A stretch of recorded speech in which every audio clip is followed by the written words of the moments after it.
Following President Biden's historic announcement that he would not be seeking re-election on July 21st, 2024, President Biden immediately posted that he was endorsing for the presidency his vice president, Kamala Harris. Here's the post that President Biden just made. He says, "My fellow Democrats, I have decided not to accept the nomination and to focus all my energies on my duties as president for the remainder of my term.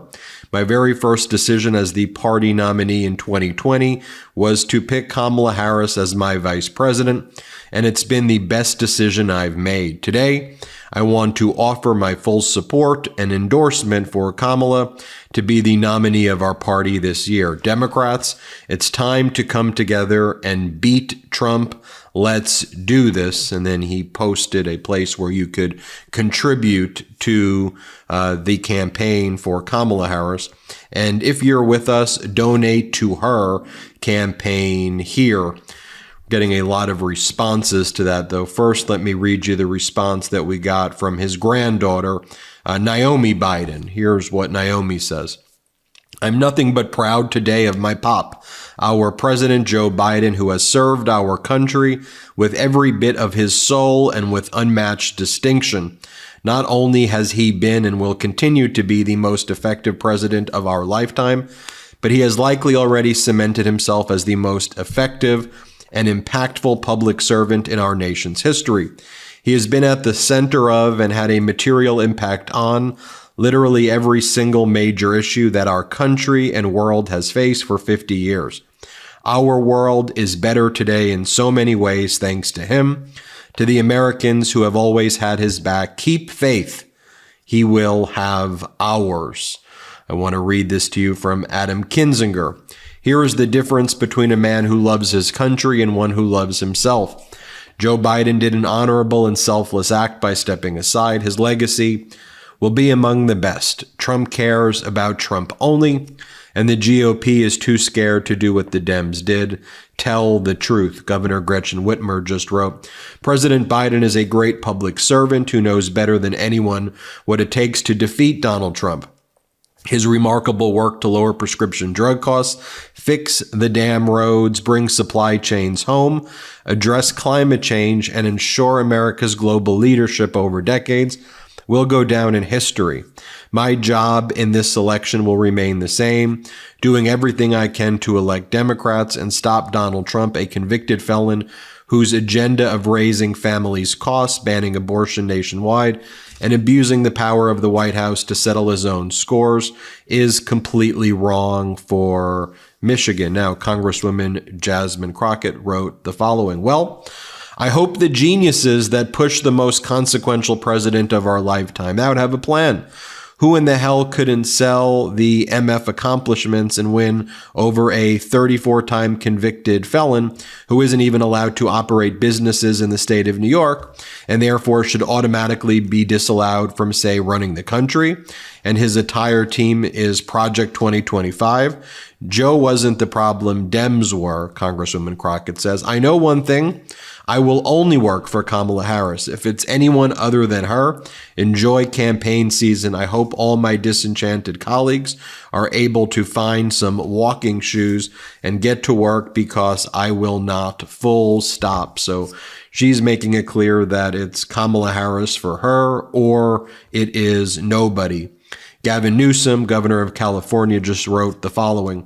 "President Biden has been an extraordinary history-making president, a leader who has fought hard for working people and delivered astonishing results for all Americans. He will go down in history as one of the most impactful and selfless presidents." George Conway wrote, "Joe Biden is a patriot. He has selflessly served this nation with distinction for a half a century and stepped forward to save it in 2020. We Americans again owe him our deepest thanks and respect for putting the country above all else once again. Thank you, Mr. President." Pete Buttigieg, Transportation Secretary, wrote, "Joe Biden has earned his place among the best and most consequential presidents in American history. I'm so proud to serve under his leadership and thankful for his unwavering focus on what is best for our country." Stacey Stacey Abrams. Throughout his career, Joe Biden has shown resilience and a deep belief in the power of unity and democracy. His steadfast stewardship will continue to inspire us as we move forward to build a better America. Now more than ever, we must not only unite to ensure that Donald Trump does not return to the White House, we must champion a vibrant vision for our next American chapter. It is our responsibility to lift every voice and pick up the mantle and fight for justice, equality, and democracy. Let's rally together and show the world the strength and resilience of our democracy. Together we will build a brighter future for all. I want to share this with you. 2 videos here of Vice President Kamala Harris. Here she is at the recent Essence Festival, hammering home the stakes of the election in front of a packed house. Play the clip. Sadly, the press has not been covering it as much as they should in proportion to the seriousness of what just happened when the United States Supreme Court essentially told this individual who has been convicted of 34 felonies that he will be immune from essentially the activity he has told us he is prepared to engage in if he gets back into the White House. Understand what we all know.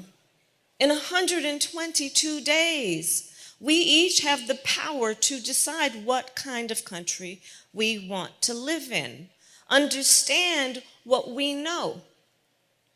When there has been a full-on intentional attack against hard-fought, hard-won freedoms and rights. When I talk about the family that raised me, yes, they took me in a stroller as they were marching and shouting for justice, knowing that justice will not be achieved unless we are prepared to march and shout and fight for it. And one of the ways we do that is through our vote. And here she is recently as well in a speech in Michigan talking about rejecting political violence and also, though, talking about what's at stake in this election. Play this clip.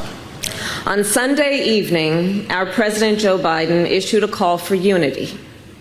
And there must be unity around the idea that while our nation's history has been scarred by political violence, violence is never acceptable. There can be no equivocation about that.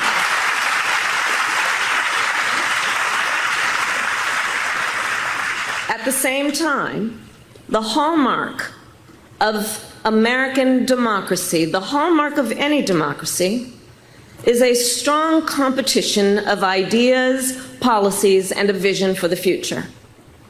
And just as we must reject political violence, we must also embrace a robust discussion about what is at stake in this election. The surest way to reaffirm the strength of our democracy is by engaging in a vigorous and civil exchange of ideas. And one of the ideas and one of the principles that is at stake in this election is the issue of reproductive freedom.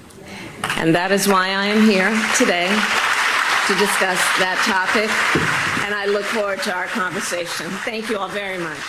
Many, like Alexander Vindman, are now talking about Donald Trump's age, saying Donald Trump is too old to run for president, especially when it's unclear if he's healthy enough to serve out a 4-year term.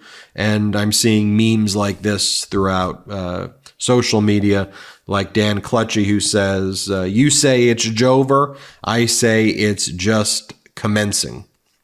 Play off of Kamala Harris's name. All right. Well, there you have it, folks.